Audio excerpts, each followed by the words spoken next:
بسم اللہ الرحمن الرحیم۔ عن عبداللہ ابن مسعود ان رسول اللہ صلی اللہ علیہ وسلم قال ما بن نبی بعثہ اللہ فی امت قبلی الا کان له من امتی حواریون واصحاب یاخذون بسنتہ ویقتدون بامرہ ثم انها تخلف من بعدهم خلوف یقولون ما لا یفعلون ویفعلون ما لا یؤمرون فمن جاہدہم بیدہ فہو مومن ومن جاہدہم بلسانہ فہو مومن ومن جاہدہم بقلبہ فہو مومن ولیس وراء ذلک من الایمان حبۃ خردل۔ یہ عبداللہ بن مسعود رضی اللہ عنہ کی روایت ہے۔ اسی مضمون کی ایک روایت اس سے پہلے بھی گزر چکی ہے، اس میں بھی کم و بیش وہی مضمون ہے۔ یہ کہتے ہیں کہ رسول اللہ صلی اللہ علیہ وسلم نے فرمایا، مجھ سے پہلے جو پیغمبر بھی ہوا اور اللہ نے اسے کسی امت میں مبعوث کیا تو جب وہ دنیا سے رخصت ہوا اس وقت اس کے کچھ شاگرد بھی تھے، کچھ اس کے صحابہ بھی تھے، یعنی کچھ ساتھی تھے اور کچھ شاگرد تھے جنہوں نے اس سے دین سیکھا۔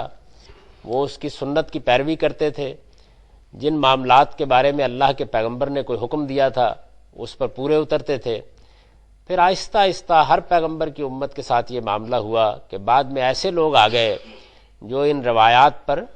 پورے نہیں اترے، ان کا کردار اور ان کی سیرت وہ نہیں رہی جو پیغمبر کے صحابہ اور اس کے شاگردوں کی سیرت تھی۔ وہ ایسی باتیں کہتے تھے جنہیں کرتے نہیں تھے اور ایسے کام کرتے تھے جن کا ان کو حکم نہیں دیا گیا تھا، یعنی گویا انحراف، اللہ تعالیٰ کے دین سے گریز اور اپنے بعض بدعات کی پیروی اور اس کی روایات ان کے اندر پیدا ہو گئی تھی۔ تو ارشاد فرمایا کہ اس کے بعد پھر کیا صورتحال ہے ان لوگوں کی جن کو اللہ یہ توفیق دے کہ وہ حق پر قائم رہیں۔ یعنی ایک طرف تو اس نوعیت کا بگاڑ ہے جو پیدا ہو جائے گا، یہ بگاڑ ظاہر ہے کہ ہر سطح پر ہوگا، اللہ تعالیٰ کے احکام بھی پس پش ڈال دیے جائیں گے، اس کے قانون کی بھی خلاف ورزی کی جائے گی، آخرت کے معاملے میں بھی لوگ بے پرواہ ہو جائیں گے، اخلاقی حدود کی بھی پابندی نہیں کریں گے، اور جس جگہ کوئی پیغمبر اپنی امت کو چھوڑ کر جاتا ہے اور اپنے حواریوں کو اور اپنے ساتھیوں کو چھوڑ کر جاتا ہے اس سے بالکل ہٹ کر لوگ زندگی بسر کرنے لگ جائیں گے، اگرچہ وہ اسی پیغمبر کی امت میں ہوں گے، اسی کے ساتھ اپنے آپ کو وابستہ سمجھیں گے۔ تو ارشاد فرمایا کہ جو آدمی پھر اپنے دائرہ اختیار میں ان کے ساتھ اپنے ہاتھ سے کسی برائی کو روکنے کا معاملہ کرتا ہے وہ بھی مومن ہے، اور جو اپنے دائرہ اختیار میں اپنی زبان سے اس طرح کے کسی بگاڑ کو روکنے کی کوشش کرتا ہے وہ بھی مومن ہے، اور جو اپنے دل میں کسی برائی کو برا سمجھتا ہے اور بس اسی پہ اکتفا کر لیتا ہے وہ بھی مومن ہے، لیکن اس کو یہ معلوم ہونا چاہیے کہ اس کے نیچے پھر رائے برابر ایمان کی بھی کوئی جگہ نہیں ہے۔ یعنی مطلب یہ ہے کہ ہر انسان کا جو دائرہ اختیار ہے اس میں اللہ کے پیغمبر نے یہ توجہ دلائی ہے کہ لوگ متنبہ رہیں، ان کو برائی کے ساتھ مصالحت نہیں کرنی چاہیے،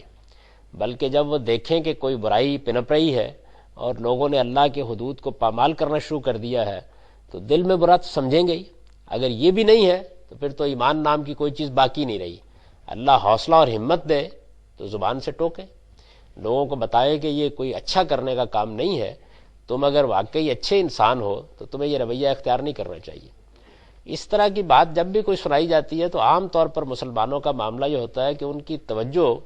کچھ ایسی برائیوں کی طرف جاتی ہے جو مذہبی لوگوں کے ہاں بڑی اہمیت کی حامل ہوتی ہے۔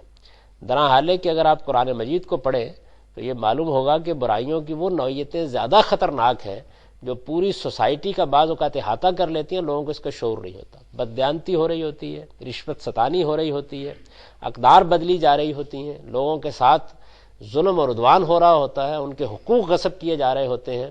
ظاہر ہے کہ یہ جتنی چیزیں ہیں یہ سب گرد و پیشی کے ماحول میں لوگ کر رہے ہوتے ہیں۔ اب اس میں ایک آدمی اگر یہ سمجھتا ہے کہ اس کا ایک دائرہ اختیار ہے اور اس دائرہ اختیار میں اس کے اپنے بچے، اس کی اپنی بیوی یا اس کے اپنے اعزاء، اس کے اپنے اقربا یہ اس طرح کا کوئی کام کر رہے ہیں تو اس کو چاہیے کہ اپنے لحاظ سے جو کچھ بھی اللہ نے اس کو اختیار دیا ہے اس کی اصلاح کرنے کی کوشش کرے۔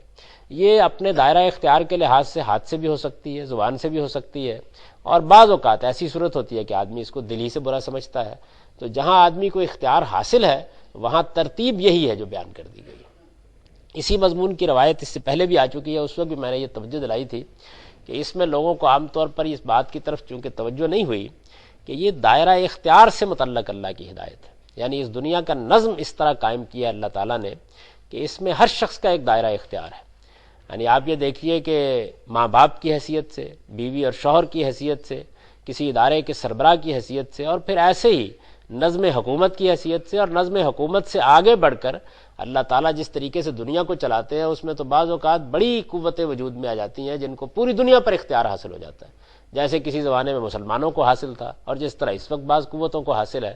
تو اس میں انسان کا یا کسی قوم کا یا کسی گروہ کا ایک پورا دائرہ اختیار وجود میں آتا ہے. یہ اگر آپ دیکھیں تو نیچے سے اوپر تک پھیلا ہوا ہے. اس میں جس کو اللہ توفیق دے اور جو زندہ اور بیدار ہو اس کی ذمہ داری یہ ہے کہ وہ برائی کو پنپنے نہ دے. اگر یہ معاملہ ہر شخص اپنے دائرہ اختیار میں اپنا لے تو پھر بہت توقع کی جا سکتی ہے کہ برائی سوسائٹی میں جڑ نہیں پکڑ پائے گی. اگر اس کا ظہور ہوگا تو اس کو ختم کرنے کے لیے فوراً کچھ ہاتھ نمودار ہو جائیں گے. لیکن اگر ایسا نہ ہو اور لوگ اس طرح کی بے حسی اختیار کر لے تو پھر فرمایا کہ آہستہ آہستہ تمام معاملات اپنی جگہ سے ہل جاتے ہیں اور معاشرے میں اقدار کو قائم رکھنا ممکن نہیں رہتا. اس لیے کہ سوسائٹی تو اخلاقی اقدار پر قائم ہوتی ہے. کسی معاشرے کو اگر آپ زندہ اور بیدار رکھنا چاہتے ہیں تو اخلاقی اقداری کی جانب توجہ دلائی جائے گی. مادی ترقی کے لیے اور اس طرح کی دوسری چیزوں کے لیے تو بہت عرض انسان کے اندر موجود ہے، لیکن اخلاقی حدود کی عام طور پر لوگ خلاف ورزی کرتے ہیں. تو ارشاد فرمایا کہ ہر شخص اپنے دائرے میں اس چیز کی طرف متنبہ رہے کہ اس کو جہاں کہیں کسی منکر سے سابقہ پڑے. اور میں عرض کر چکا ہوں کہ منکر اور معروف قرآن مجید کی خاص تعبیریں ہیں. منکر کا مطلب ہے وہ برائیاں جن کے بارے میں انسانی فطرت گواہی دیتی ہے، جو ہمیشہ سے برائی سمجھی جاتی رہی ہیں، جن کے بارے میں دو رائے نہیں ہو سکتی. اور معروف کا مطلب ہے وہ بھلائیاں جن کے بھلائی ہونے کے بارے میں انسانی فطرت کبھی غلطی نہیں کھاتی. ہر شخص جانتا ہے کہ یہ بھلائی اور برائی ہے. ان برائیوں کے بارے میں معاشرے کو بھی متنبہ رہنا چاہیے، سوسائٹی کو بھی متنبہ رہنا چاہیے، اور اگر کوئی نظم اجتماعی قائم ہو تو اس کو بھی متنبہ رہنا چاہیے. اور بدرجہ آخر ہر شخص کو اپنے دائرہ اختیار میں متنبہ رہنا چاہیے کہ وہ جہاں جہاں اس طرح کی کوئی چیز دیکھے اپنی استطاعت کے مطابق اس کو ختم کرنے کی کوشش کرے. اس میں پھر یہ بتا دیا ہے کہ ہمت اور حوصلے کے لحاظ سے انسان کے درجات ہوں گے. یعنی اگر اختیار ہے اور اس نے ہاتھ کے بجائے زبان پہ اکتفا کیا تو دوسرے درجے پر ہوگا، اور اگر اختیار ہے اور اس نے زبان کے بجائے صرف دل میں برا سمجھنے پہ اکتفا کی ہے تو پھر تیسرے درجے پر ہوگا. اور ارشاد فرمایا کہ ذالک من ولیس وراء ذالک من الایمان حبۃ خردل، اس کے نیچے پھر رائی برابر ایمان کی بھی کوئی جگہ نہیں ہے. یعنی اگر دل میں برائی کے بارے میں بھی کوئی مسئلہ باقی نہیں رہ گیا تو اس کا مطلب تو یہ ہے کہ پھر برائی کے ساتھ آخری درجے کی مصالحت ہو گئی، یعنی اس سے آگے پھر کوئی جگہ نہیں ہے. تو اس کو خاص طور پر نمایاں کیا کہ ہر مسلمان اس کے بارے میں متنبہ رہے. ہمارے زمانے میں اس میں دونوں طرح کے پہلو ہوئے ہیں. ایک تو وہ لوگ ہیں کہ جن کو اس کا اپنے دائرہ اختیار میں بھی شعور نہیں ہے، اور دوسری طرف وہ لوگ ہیں کہ جو دائرہ اختیار سے آگے بڑھ کر یہ خیال کرنے کی کوشش کرتے ہیں کہ ان کو کوئی جتھا بنا کے لوگوں پر پل پڑنا ہے. تو ان دونوں چیزوں کی غلطی ہر شخص پر واضح رہنی چاہیے. یہ بڑا حکیمانہ حکم ہے، اور ہر آدمی اگر دائرہ اختیار میں اس کا لحاظ رکھتا ہے تو پھر اس کا امکان نہیں ہے کہ وہ خرابی ہوگی. وآخر دعوانا الحمدللہ.